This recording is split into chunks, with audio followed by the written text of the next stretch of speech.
The question is, why on earth do you need something like this? And I would say it's kind of obvious. The old technology that we are talking about now, which is called paper, right, is not apt for the future. Defining digital identity is even harder because you will need something, most likely in the future will be some form of, I assume, token that represents all our characteristics in one place. In the future, money will be programmable. We can ask money to do almost anything we want. Worst of this thing is the critics of the privacy aspect are also people very active on social media, very active on Google, very active, on which they leave hundreds of thousands of their traces everywhere, way beyond the monetary transactions that they made. Because in fact, there are searches on Google that are way more revealing about your identity than the fact that he bought a coffee at Starbucks.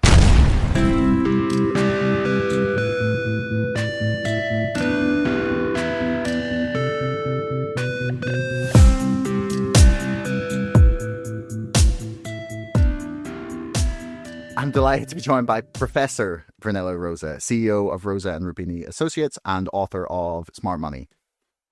Go buy it. I'll put the link in the description. So, Brunello, thanks so much for joining me to begin with. So, your book, as I mentioned before we started, actually managed to change my mind on something, wow. I didn't think that my mind would be changed, especially on this particular topic. So, you managed to change my mind on central bank digital currencies. Should we start by, maybe you want to explain what a central bank digital currency is for people, and then why they are necessary in 21st century? Absolutely. And then I'm also curious to know how I change your mind. Okay. But let's go step by step. So, central bank digital currencies are technically speaking, just another form of liability of the central bank, together with the notes and coins that we all have in our pockets, and commercial bank reserves that sit on central bank balance sheet, and then, of course, on the counterparty, so the banks. The liability that we generally have in our hands, as we know, is physical, is cash, right? Coins, banknotes, and so on. And the only digital version, or to be more precise, electronic, and I'll come back to this distinction, is the one available for commercial banks. But this one will be instead a digital currency that is directly a liability of the central bank, but in the hands of the general public. The question is, why on earth do you need something like this? And I would say it's kind of obvious. Think about the passage from the analogic world in which we used to live until a few years ago, definitely when I was born, and the digital world we live today, right? We used to write letters, right? Pen and paper, and then put a stamp and then, post it at the mail and so on. And now we write emails or text. Or think about making a call, right? A phone call. You will have the landline, right? The landline is a physical phone that sits somewhere, is connected through a copper cable to the main network, and then, somebody else on the other side answers. But nowadays we do video calls, right, over our mobile phone that is connected to, a digital network. So as almost everything has been transitioned from the physical world to the digital world, it's kind of obvious that also money needs to do that, okay? And it's kind of obvious that the old technology that we are talking about now, which is called paper, right, is not apt for the future. Now, let's clarify immediately the question that most people ask. Don't we already have digital money? So why such a big fuss? Okay. And here is the distinction I was mentioning before. Electronic doesn't mean digital. And let me explain what I mean. What we have at the moment is electronic money that is an electronic representation of something physical that happens in the physical world. For example, the exchange of cash when we are at the shop is a very physical activity that we can replicate by inputting some numbers somewhere or by using a plastic card that represent a kind of transaction and then is authorized somehow electronically. It wasn't like this in the past.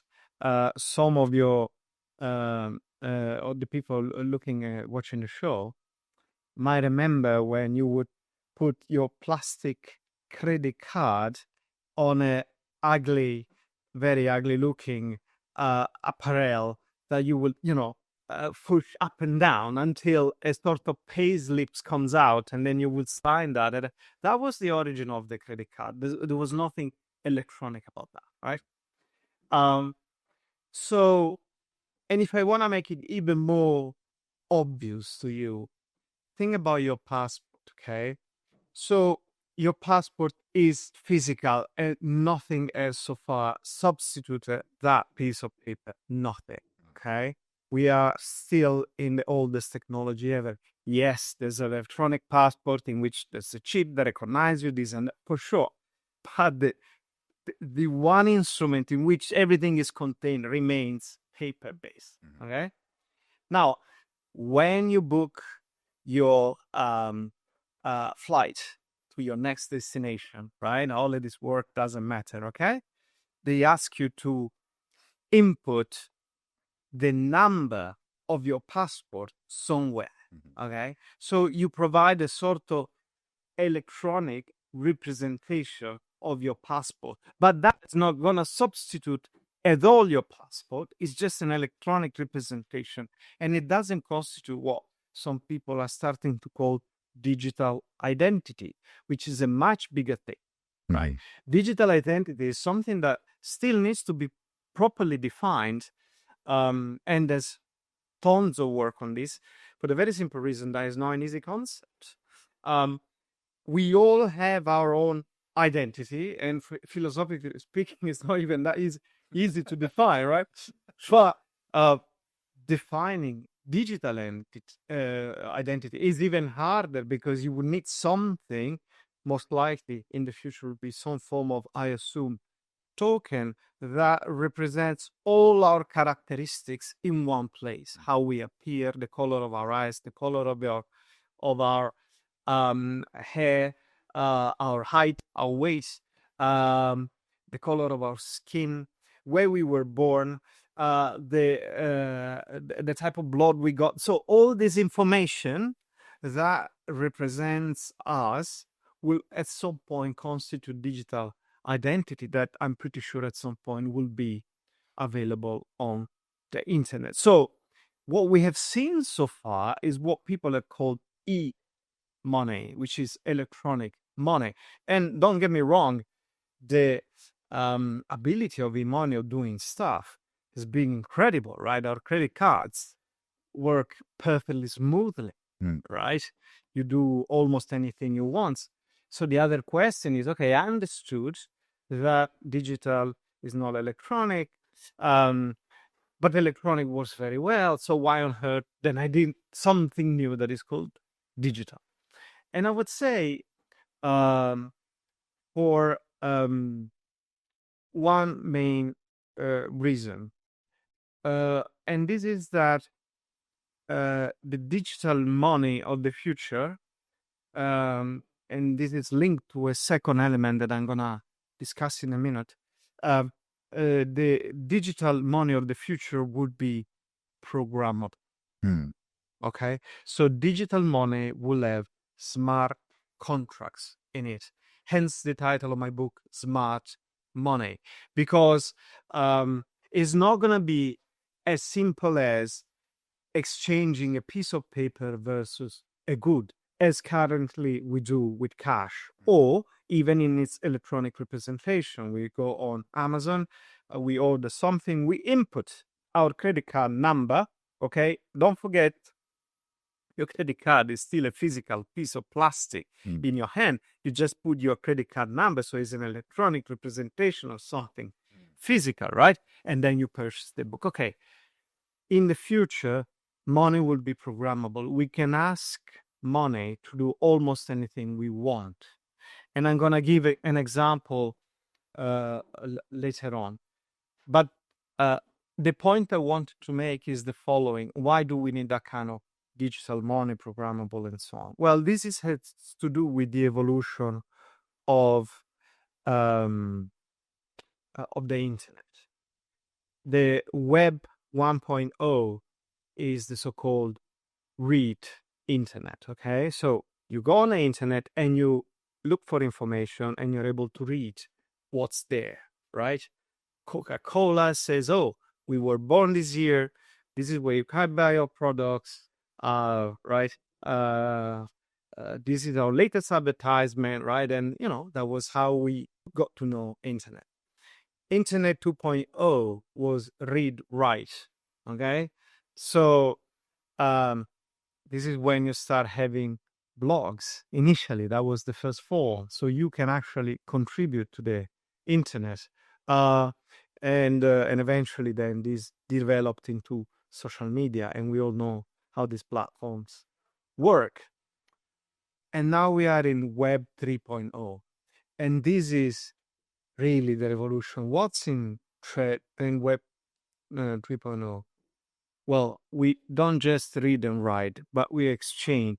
And we exchange what? We exchange value. And together with value, this is when digital identity becomes crucial, because you will never exchange value with somebody that you cannot definitely identify. And so the creation of the Web 3.0, in which you exchange value, requires first and foremost the creation that some form of value that is native digital, was born in the internet, was not taken from outside and forcing to the net with some form of, external input, right? It was born there. Hence, the Bitcoin and all the other cryptocurrencies that are native digital. People may like them or not. They may think it's a scam or they're not. It doesn't really matter. Here we are talking about the technology behind it. Okay, so when people say, but that's digital currency, I'm pretty sure we'll discuss this later, are an invasion of privacy and so on and so forth. Yeah, we can discuss this, but these two things, value and identity, need to go together, right? You will never exchange value in the real life unless you know the person you're dealing with, either directly or indirectly, right? And therefore, unfortunately or fortunately, you need to attach to your forms of payment some form of identity, right? It's me paying, not somebody else. And then there's a question of protecting privacy, to some extent even anonymity. All this can be easily resolved, but these two things go hand in hand. And I would say, as an initial answer, I think I can probably stop here. Yeah, I mean, that provides a fantastic base for us to then talk about a lot of the other stuff. One of the things that people are worried about, and myself included, I've talked about it I don't know how many times on this show with people, is the privacy concerns, and the concerns that people have is primarily, so all of my transactions can and will be tracked by the government through this CBDC, and therefore there is no privacy anymore. From that point, then the programmable aspect scares people a lot, because, okay, so what if the government decides, okay, we need to reduce our carbon footprint, therefore you can only spend your money on things that have a low carbon output, or you can only spend 40% of your money on petrol, or, you know, I don't know why people would spend 40%, but yeah, they're scared that the government will use this programmable aspect in order to have more control over their citizens, for better or worse. Yeah. And why would you say the need for a native digital currency overcomes those concerns that people have? Because what governments are doing is a defensive move. They are not on the attack, they are on defense. They are providing something, an asset that is public and safe. Because otherwise, you would do exactly the same things with something that is private and unsafe. And we do it every day, because this kind of money would be provided by the private sector. As our current money is mostly provided by the private sector. People forget this. It seems like there's a big brother out there that gives us money. No, money is created in a ratio 5-1 by commercial banks, not the central bank, right? And somehow we don't seem to be overly concerned about the fact that banks know everything about us, because they do know everything about us, right? You use your credit card, you already have all your transactions listed and available to somebody that is in the private sector and doesn't tell you at all what it does with your information. Worst of this thing is the critics of the privacy aspects are also people very active on social media, very active on Google, very active, on which they leave hundreds of thousands of their traces everywhere, way beyond the monetary transactions that they made. Because in fact, there are searches on Google that are way more revealing about your identity than the fact that he bought a coffee at Starbucks, right? You search something about your sexual life, about teaching something, about learning something, about eating something, about sleeping habits. All these things are our searches on a daily basis. Who control these searches? Google. What control do you have on those searches? Zero. If you say, oh, I want my search not to be stored in Google, they will respond, then no searches. Okay? So I understand that the idea that there's a state that is controlling this seems disturbing, but let's be aware of this. We already leave this kind of traces everywhere to private companies that are not at all accountable for what they do, right? Just to be provocative and extreme, it reminds me, right, of these pro-life people that kill doctors that practice abortion, right? We have seen this before. So why did you kill the doctor? Because I'm pro-life. Okay. I can see a contradiction there. I know it's provocative, it's excessive, but I just want to make a point. Sometimes people are worried about things without thinking about their actions that actually reveal much more than what they're scared of. One of the things that you point out in the book that was sort of relieving to me in a way, because as I started reading, it became, and we'll get to why, it was very clear to me that the West, whether that's governments or private banks, yes, really need to build a way for money to be digital. And the thing that in the back of my head, I was just thinking is like, well, okay, there are ways that you can exist in this internet sphere without leaving all of the traces that you do, right? There's still a way to exist. And if money was to become all digital and the CBDC was to be everything that people fear, that would no longer be possible. And then you sort of pointed out that, like, we get to make, we, not individually, but each individual nation gets to decide what their currency is going to look like. So that it could be completely encrypted and private and have zero information able to be discerned from it by either the person who controls the ledger ultimately or by outside forces. And that was a really lovely moment actually in the book. I was like, oh, okay, so we're not completely screwed on privacy concerns for people, but how realistic do you think that possibility is? Do you think that governments would decide to create digital money that was totally anonymized? Is that something that, I don't know, from people you've spoken to, or even if private banks were to do this, do you think that they would value that privacy aspect in the way that a lot of people do? Okay, here we need to be to make a bit of a distinction between who's they. So who's this government that is doing that? Now, in democratic regimes like ours, at least so far, actually the model that is going to be adopted is what is called two-tier. Okay, so it's like the liability remains of the central bank. So the money is actually issued by the central bank, but the system is managed by private banks, okay, which will issue the wallet. Banks or similar institution, they will issue the wallets. They would do the KYC, as people say, so know your customer, AML, anti-money laundering, and all the rest of it. Okay, so governments, and not even the branch of government that is delegated to do that, which is the central bank, has really zero interest in managing such a complicated system. There's no interest. It's not their job. Okay.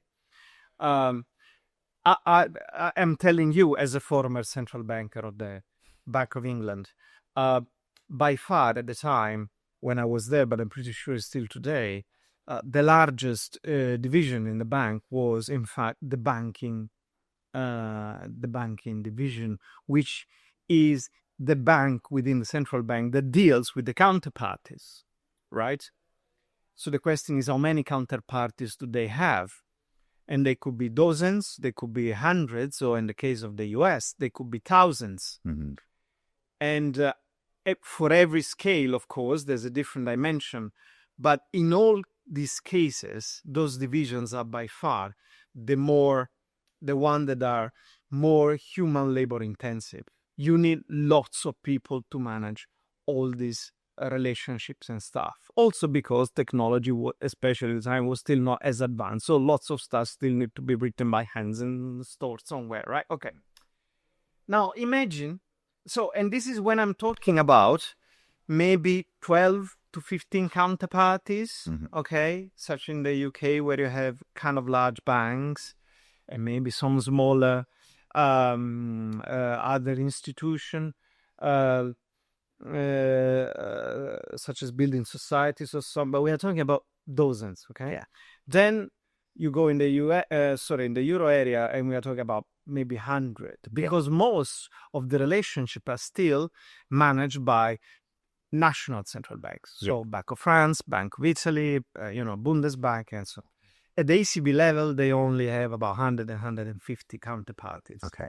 So they're dealing with it, like the ECB then deals with the national central banks, and then they deal with the banks. And then they also deal directly with the largest Eurozone banks, but we are talking no more than 100, 150 institutions. Yeah.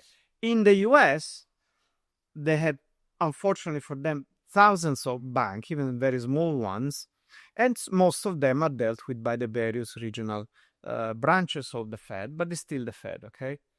Now, at most, we are talking about thousands of counterparties, which is already, as I was saying before, massively human labor intensive and massively costly in so many respects.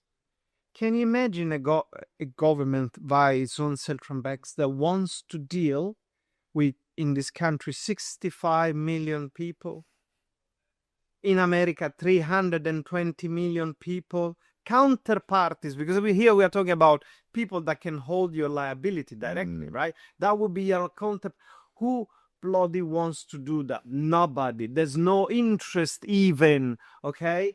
But then you say, okay, I understand, there's no interest, so nobody will actually do that. But you can still backtrack what some people have done and discovered and this and that. Yes, exactly like today, right? Now, Would the government do it on its own request? No, you will still need some form of judicial approval.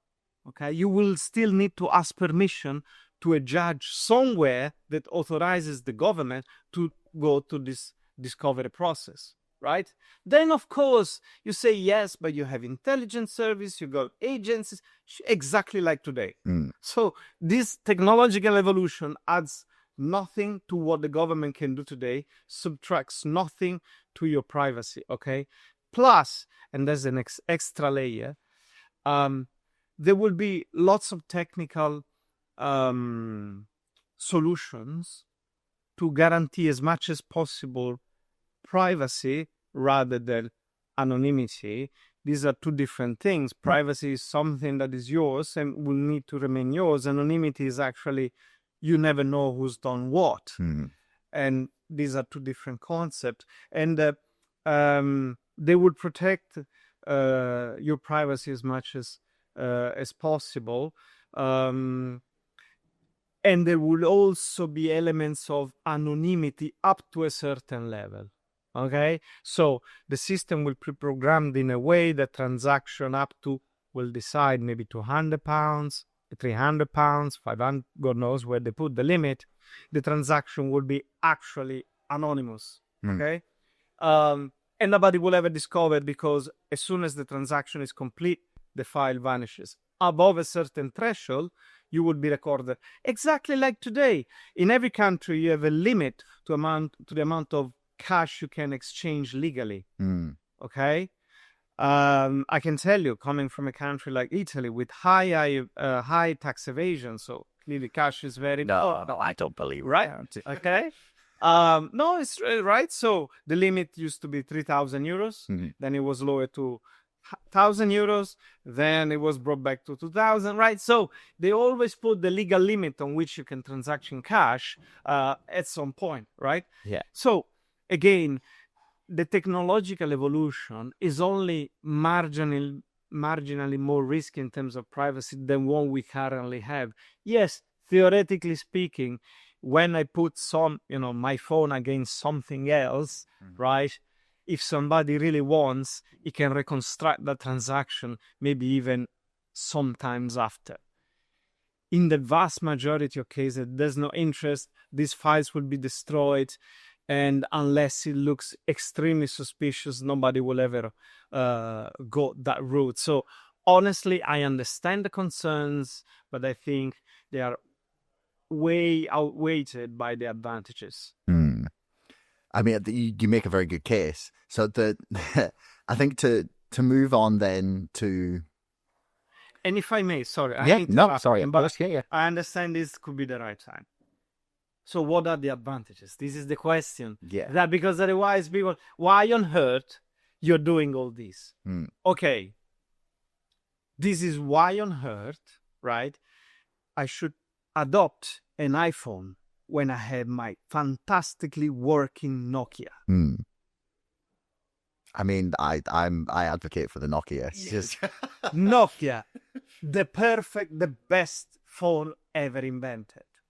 Perfectly reliable, battery life, super long lasting, indestructible. There has been occasions in which a tank ran over a Nokia and it was still working. It would work in the most remote areas of the world. It would never die. It would never betray you. Yet Nokia doesn't exist anymore. And the question is why? And the answer is because this little thing called smartphone, and again, smartphone, smart money, smart contracts, it's the same thing, came out.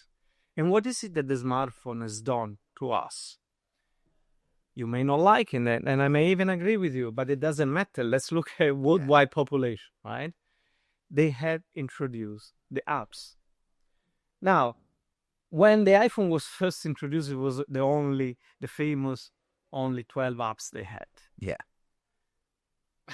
Watch, stopwatch, Calculator.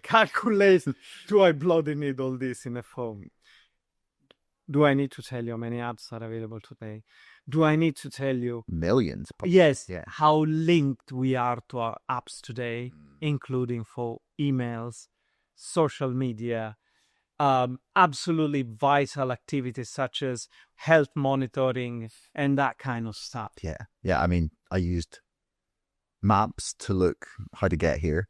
I used WhatsApp to, call you when you got here. I used my Google Pay app to pay for the room.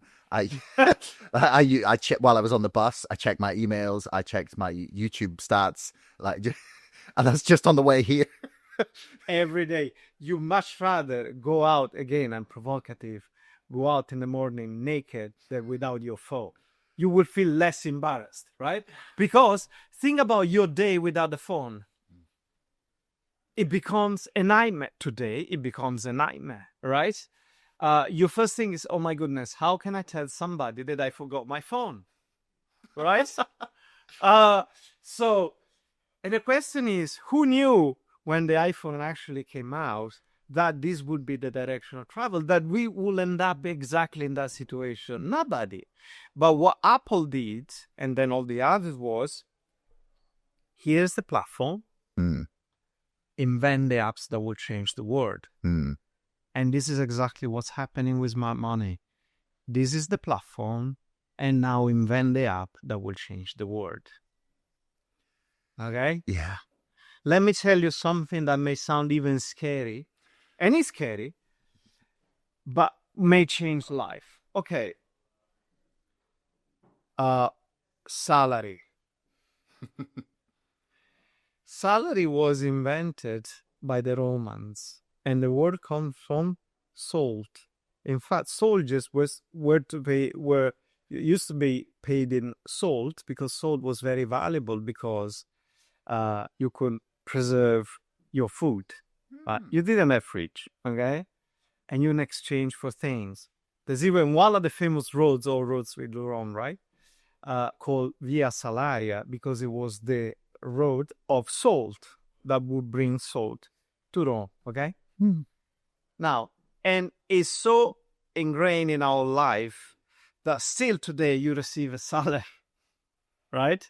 At the end of the month. So the words from salaries from Latin. Yeah. Wow. Sure. I didn't know that. There you go. Now, what is salary? Think about this. Salary is the ex post compensation of the activities that you are supposed to have done during the month. And I use the word supposed to because you don't know if you're actually undertaking that work or not. Hence, you have to introduce two new elements, monitoring of your activities and incentives for you to be incentivized to do those activities even when you're not monitored. Okay? And at the end of the month, you get your salary and perhaps a slight bonus if somehow you overcome what you were supposed to do and done even better. Fine. Now, that's the word as of today. Let's think about the future. I know it's scary, okay? But this is the right place to discuss these things, I think. You are at your desk, okay? And now you are writing whatever you're writing on your computer. And already today, whether you like it or not, the computer already knows what you're writing. Even Microsoft rebranded Office with Copilot, right? They did that. So they already told you, look, you're not working in an office environment anymore. You're working with the Copilot that pilots with you, hence the word Copilot, these planes of your life, okay? Now, you write something on your computer and the machine already knows whether you're writing an email, whether you're writing a report, whether you're writing on social media. They know what you're doing, right? That's what the machine does. Not only, that's quantitative, but with the AI, they can actually make a qualitative assessment of what you're doing. Is writing a report, and this report is actually fantastic. or is writing an email, this is what not worth his time, right? Is playing on whatever, or is chatting on social media. Oh, zero value to those activities, right? So the machine can monitor 100% of your activities on the computer, right? And tell somebody, and then we'll discuss who this somebody is, what you've done. Okay? And guess what? As soon as you can measure your activities, attaching a price to it is super simple, right? Because if you spend your last 3 hours writing a deep report, well, maximum, right? If you spend half an hour on that, and then half an hour on social media, and then half an hour writing emails, depends. Some emails are very important. So the email to your friends, zero value. The email to your boss, some value, okay? Now, at the end of the day, the machine exactly knows the value of what you've done. And then, with CBDCs, you can be paid for your activities at the end of the day directly on your bank account. So you don't need to wait the end of the month to receive your salary. You go to work on a Monday and you've been extremely productive, £500, £1,000, whatever, on your bank account. On Tuesday, you were a bit groggy. You were not in the mood. Yeah. £200. You just spent all the money you made yesterday. Right? Far, right? Right, exactly, right? And so, why having a salary at the end of the month that compensates for some supposed activity when you can actually be paid exactly for what you've done? And then salary disappears. Can you imagine? And then what happens to trade unions? Do you need them anymore? Can they really represent workers working in that kind of a... Can you imagine the disruptive potential of these mechanisms when you put them all together in the Web 3.0, in which you then have also a native digital payment system and currency that can be used to monetize all this? Is a word that we can only figure out. It's like you still have your Nokia and somebody has put an iPhone in your hand and you say, wait a minute, this works very well, but this looks interesting. Let's see what it's going to do. I think that world would scare people, because then we'd have to reevaluate the actual value of the work that we do. Yes. Because it wouldn't just be, okay, over the course of a week, here's the rough value of what I should accomplish. It would be, here's the actual value of what you've accomplished. I think people's per hour rate would increase a lot in terms of how much they were paid for actual work. Because I suspect that most jobs don't involve you working flat out for the entire 40 hours a week, but you're producing what is judged to be 40 hours worth of work. Absolutely. Yeah. And so, but these are profound modifications to our way of life. You see, that it just, I don't know, that still feels uncomfortable. It is. I don't like the idea of every movement, every click, everything being, I don't know, monitored, because my feeling, I don't know, maybe it's because I do lots of things like video editing or writing, or it's like, you have something physical to produce at the end of the day. And if I've said that takes me 10 hours and this is how much it costs, it doesn't really matter how I get to the end goal. It's just that here's the thing that you've paid me for. Yes. Whereas, well, you can still negotiate how valuable that was. Let me tell you this. The other day, somebody said something very comforting for me, because it's not always the case, right? In my profession, which is an intellectual profession, you have to pay for the quality of what I'm saying, for the change in your mind that my words create. Is a big thing, right? And it's highly difficult to evaluate. You understand that? But when I say, look, I'm gonna do this thing, and the price for this is X, and this X seems very large for, I don't know, 1 hour of work. People say, hey, it's just 1 hour of work. This is like 3 months' salary of a normal person. How's that even possible? And then I say, well, you're paying for the 20 years it took me to get there, not for this 1 hour of work. And the other day, a client of mine said exactly that thing. He said, I perfectly know I'm paying you for the 25 years you spent to get to that point, and not for the 5 to 10 whatever hours you're working with me or for me.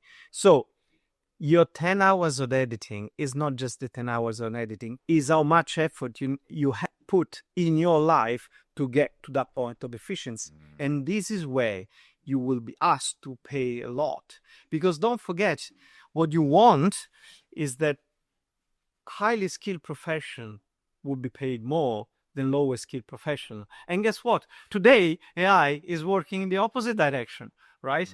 It's still in the jobs of the highly skilled, right? Yeah.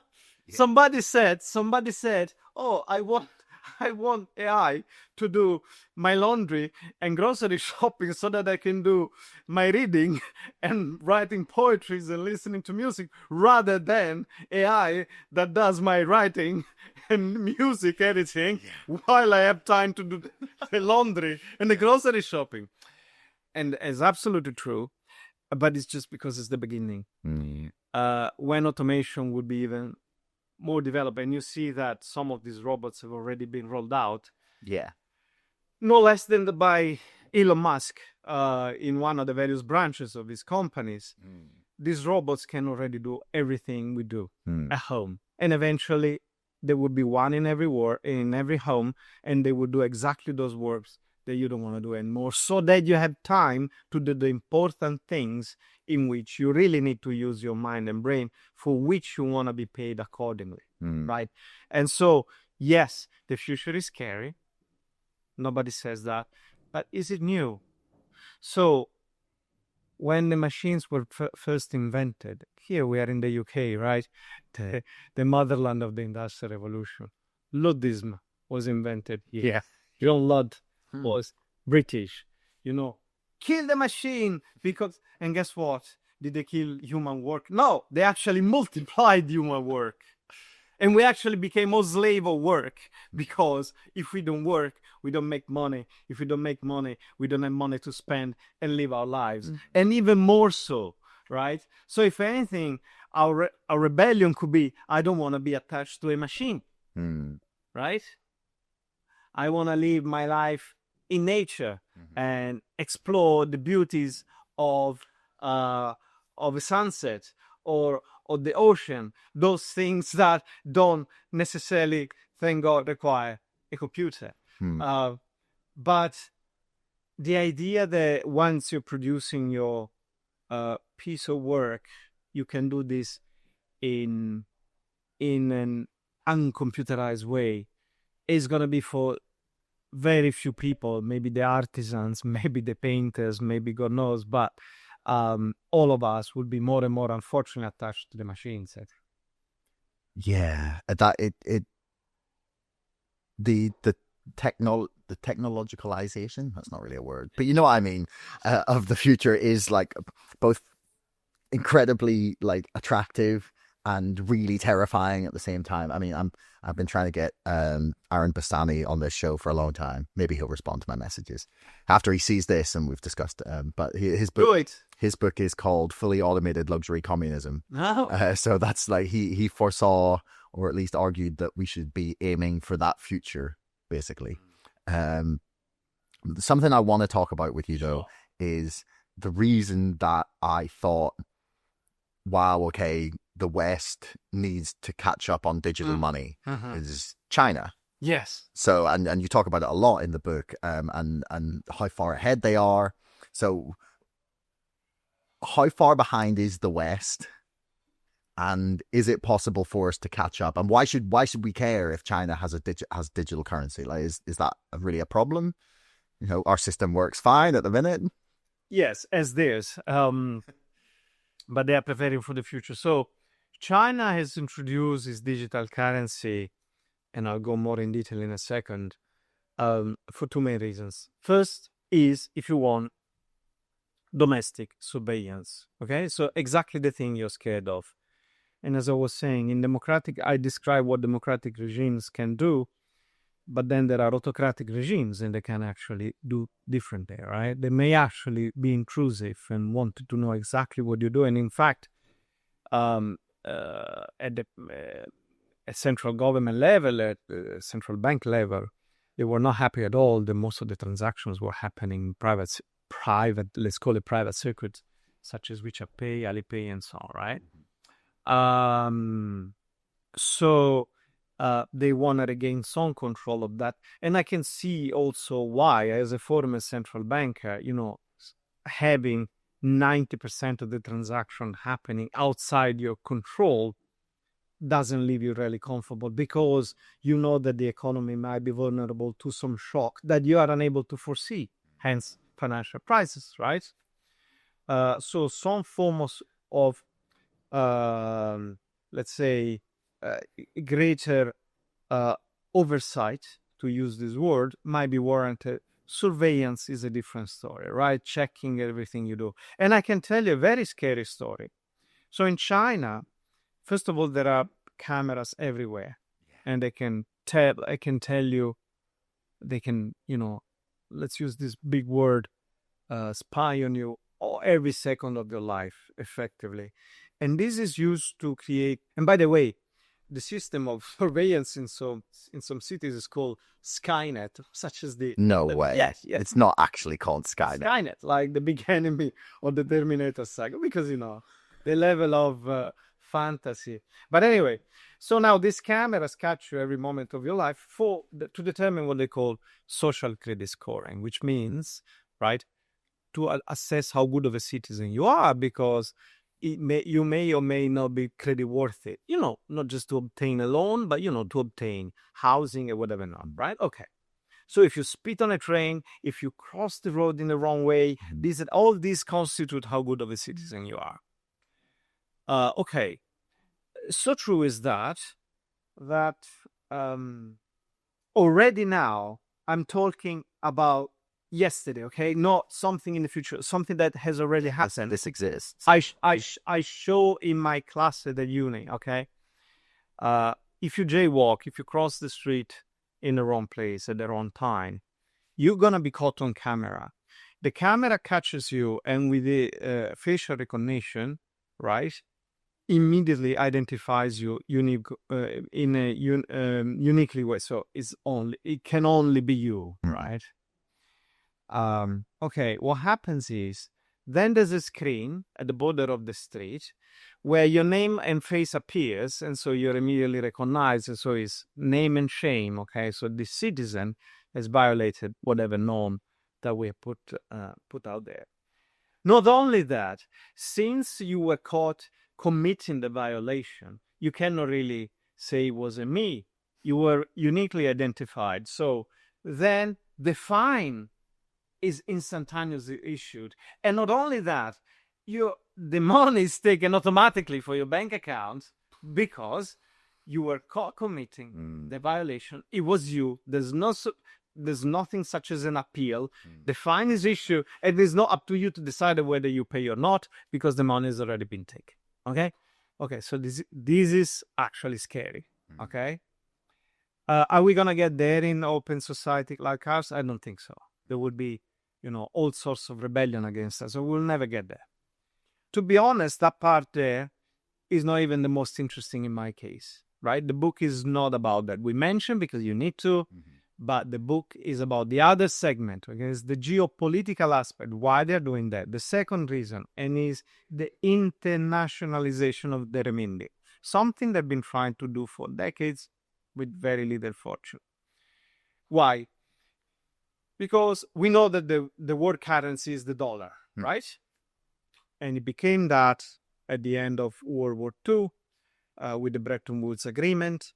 And before that, it was the pound. And then there's a long history of what currency was prevailing. In the ancient time, it was the Roman sestertium, and these are right. So there's no point in rewriting the entire or recollected the entire monetary history of the world, which is actually an interesting story, but it's not. So the question here is, okay, the dollar became the dominant currency of the world. What are the two elements that brought the dollar in that dominant position?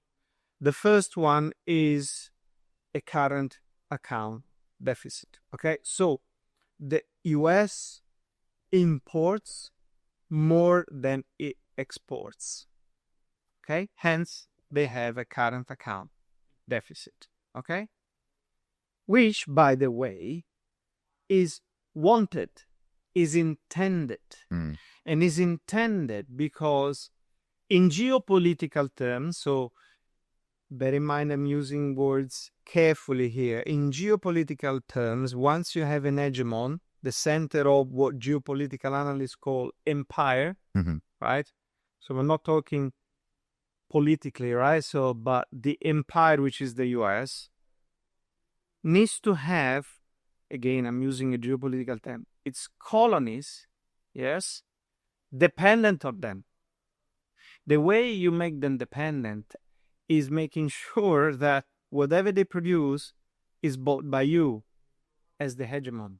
Because if somebody depends on your money to survive, it depends on you. Yeah. Right? That was intended. So his obsession of Trump for reducing the current account deficit of the US by introducing Paris, which, by the way, don't obtain that effect at all, is contrary to the idea that the US is the hegemon of the world, right? Because you're making your colonies, okay, in inverted commas, okay, less dependent on you.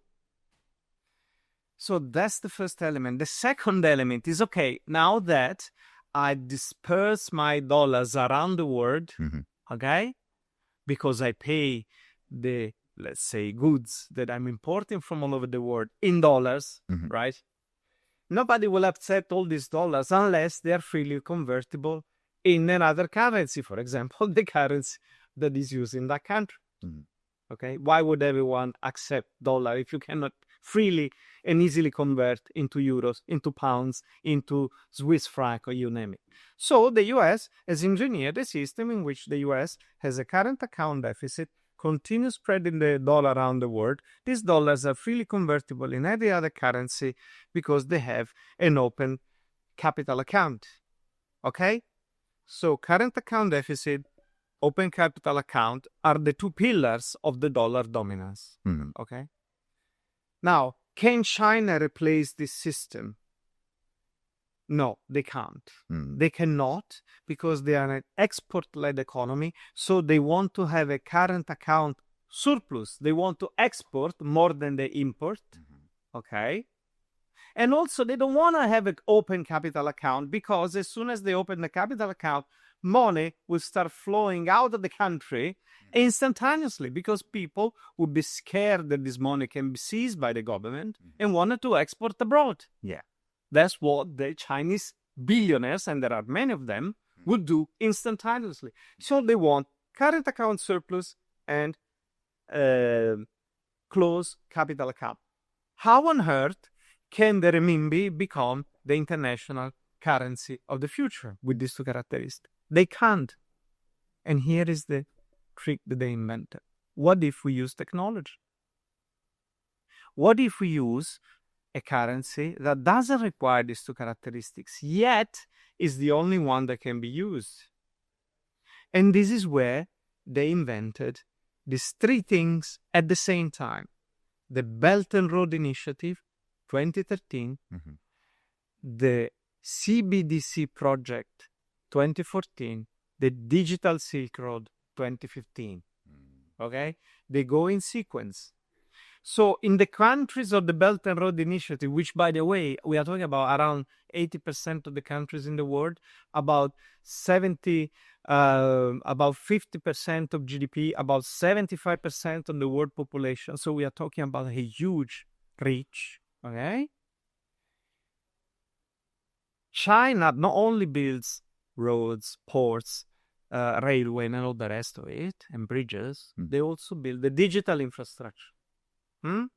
So e-commerce solution, 5G networks, satellite connection, fintech, everything that we call today like digital infrastructure. And what connects this digital infrastructure? Of course, cables and stuff built by the Chinese, on which only one currency will eventually run. And that's the digital renminbi. And if it's not the digital renminbi, it doesn't really matter, because once you have built the rails, you choose what trains run on your rails. So you asked how far behind we are. 10 years. Because they started in 2014. They rolled it out in February 2022 at the Beijing Winter Olympics. And by the decision of the Trump administration to ban the development of the CBDC in the US, the West will lose 4 more years. So from 10, we'll go to 15 years behind. In this technological world, do you know what it means? Yeah. Do you remember where we were 14 years ago from a technological perspective? You will call the Stone Age, right? Literally. We didn't even have Instagram. We didn't have anything, man. The iPhone was just being released. Yeah. So in 15 years, with 15 years delay, now, is the battle lost? No, the Europeans have woken up, particularly Christine Lagarde has made a lot of announcements.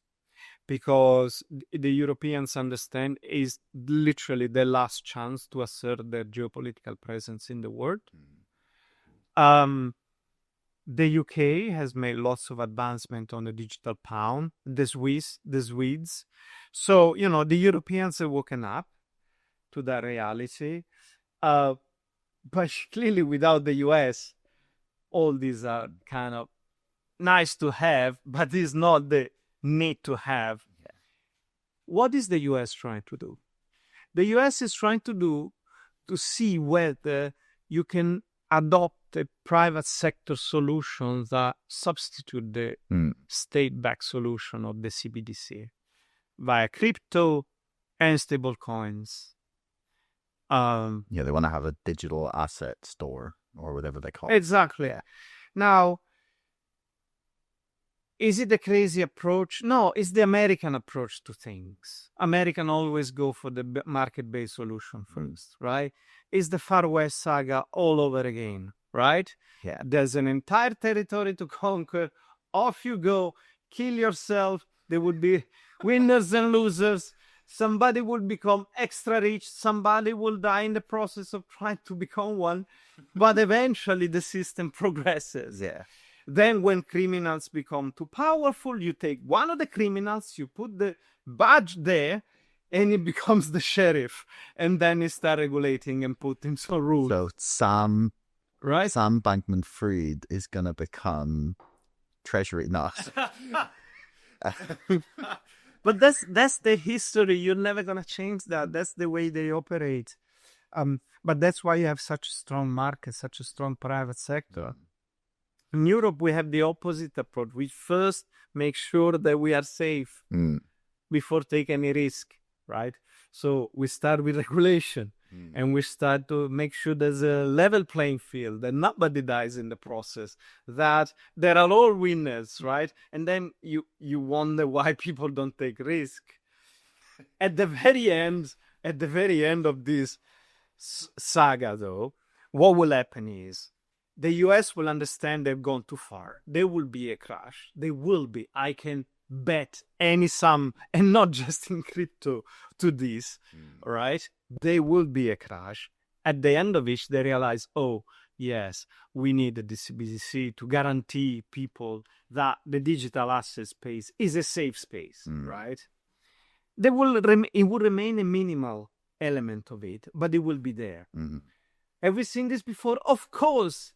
Banks in the US have been the issuers of currency for hundreds of years. And only in 1913-14, the Fed was born. Yeah. After repeated crises, right? The bigger one was 1907 and 1913. At that point, who was the central bank? There wasn't one. JP Morgan was working as one. Okay? And then they said, okay, we need a federal solution. We need a federal reserve system, which is what we have today. Similar in Europe, we have dozens of banking crises, right, that eventually led to the creation of central banks with the monopoly of issuing the currency. That wasn't the case. Central banks were born in the 17th century, the Riksbank first and then the Bank of England and others, as they were the bank of the king to finance their wars. Yeah. There was nothing about issuing currencies and this. Oh, imagine choosing interest rate. No, there was nothing like this at the beginning. They were a very different animal. But successive crises led to where they are today. So we will need a few crises for the Americans to understand that they need the digital currency. What happens to the Europeans? The Europeans will start with a very regulated space. It will be anemic, and then they will loosen up some of this regulation until the market develops, and eventually they will meet up in this digital asset space in which you have CBDCs at the bottom, stable coins in the middle, and cryptos at the top. Do you think that the US will, do you think anyone will attempt to use Bitcoin or one of the already existing stable coins as the basis for digital, like the digitization of money? Do you think that's because that's what the Bitcoiners, the Bitcoin maximalists have been talking about for years, it will become the world reserve currency. It will become do you think that's a pipe dream for them, or do you? Yeah, there's an element, especially if some people continue saying, including, by the way, Jay Powell, no one less than the chair of the Federal Reserve. I don't know how much people actually respect him. I don't know how long he will last under Trump. No, it won't last long, but he's still the boss of that institution, and came out and said Bitcoin is more akin not the dollar but gold. Yeah. So when he made that comparison, like, wait a minute, I think this is even riskier than say the dollar, because I understand you in your job description is written that you need to defend the dollar. Yes, you've done it. Are you sure you're not debasing your own currency even more by saying that Bitcoin is the new gold? Because the dollar is not going to has been around only 200 years. Gold has been around 5,000 years as a means of exchange and store of value, as the only currency that was actually accepted. So by saying that the Bitcoin is the new gold, wait a minute, take a breath, right? Now, he's secretly buying up Bitcoin. I don't know, but the point is, can Bitcoin become the world's reserve currency? Somebody believed that could become the case. I still think there are way too many limitations in the way Bitcoin operates for that to be its function. I'm much more interested in what's going to happen to the one currency we had just mentioned, which are the stable coins. Stable coins would be, and what I mean by stable coins are not the stable coins of today, which are just cryptos anchored to some form of asset or real asset, or security such as treasury, right? That's today's stable. The future stable coins would be those issued by big no financial corporation. Okay, private banks, or these are the financial corporation, or the no financial corporation, Amazon, yeah, Google, Apple, Starbucks. They're already available. They're already able to issue their own stable part. And to the vouchers, like Amazon vouchers, Right. voucher, yeah. What's the difference between that? A coin, the possibility of using in different environments, but that's just the regulatory change that is needed, and to some extent acceptance. For example, you go to Starbucks, right? And now you can pay cash, or you can pay by credit card. Maybe tomorrow you would be able to pay with your Starbucks coin. In which case then your coffee will cost less, you will accumulate credit, and you will do a number of other things that we don't know. But what if then you can also pay with your Apple coins?